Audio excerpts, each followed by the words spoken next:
Exam point of view से आयुर्वेद का सबसे इम्पॉर्टेंट कॉन्सेप्ट है त्रिदोष।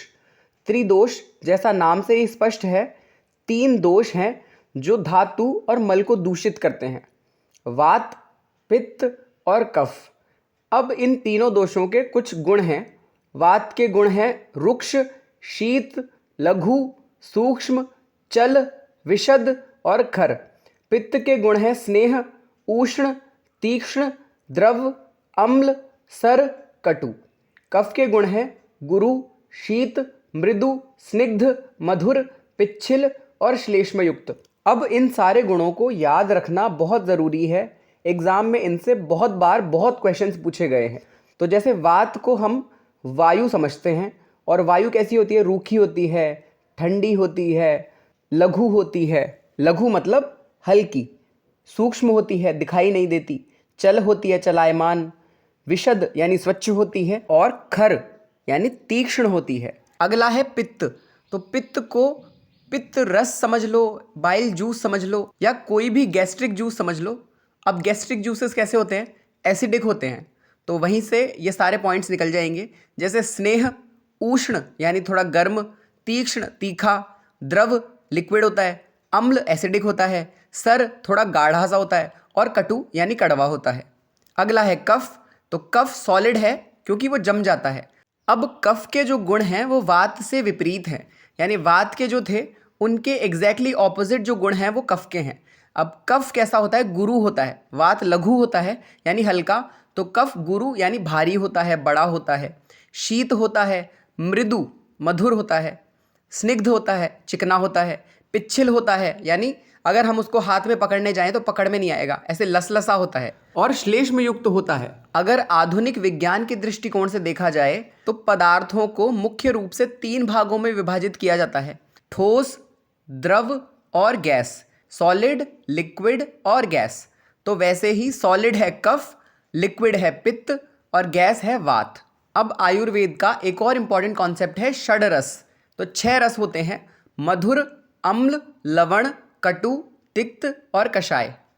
इन 6 रसों को इसी सीक्वेंस में याद रखना है, क्योंकि जब हम षड रस और त्रिदोषों में संबंध देखेंगे तब हमें सीक्वेंस की इंपॉर्टेंस समझ में आएगी।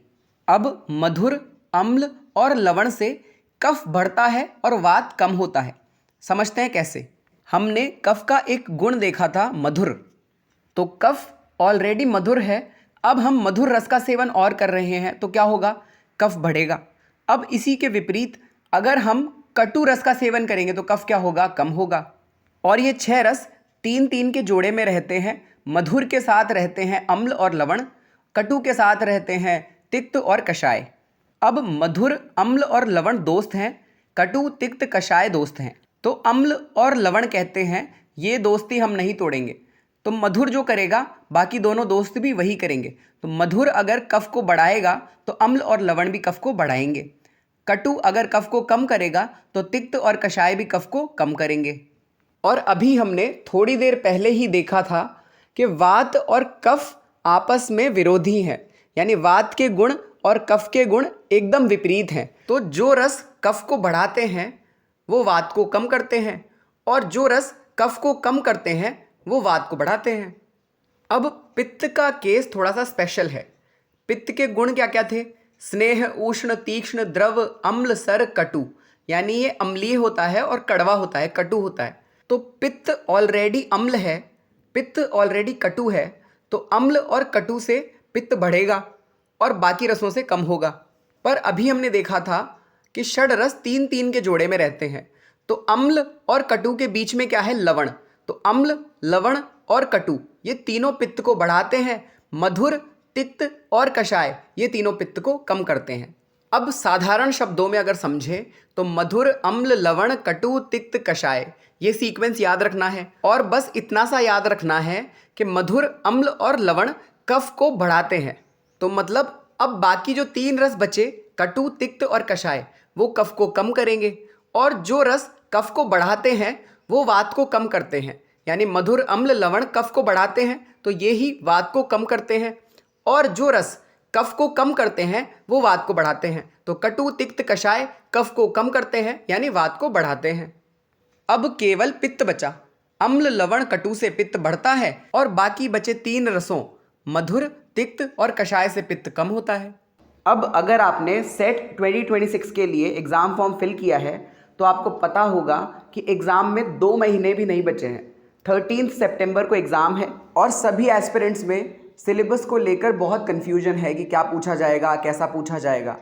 तो मैं एक बार में ही सबका कन्फ्यूजन क्लियर कर देता हूँ कि जो नेट का सिलेबस है वो ही सेट का सिलेबस है। तो अगर आप दिसंबर 2026 में नेट के लिए अपियर होने का भी सोच रहे हो तो सेट की प्रिपरेशन नेट में भी हेल्पफुल होगी। सीधी बात करें तो मेन एग्जाम है नेट 2026 और सेट एग्जाम को एक मॉक टेस्ट की तरह देखना है। प्रिपरेशन पूरी करनी है पर अल्टीमेट गोल तो नेट 2026 ही है।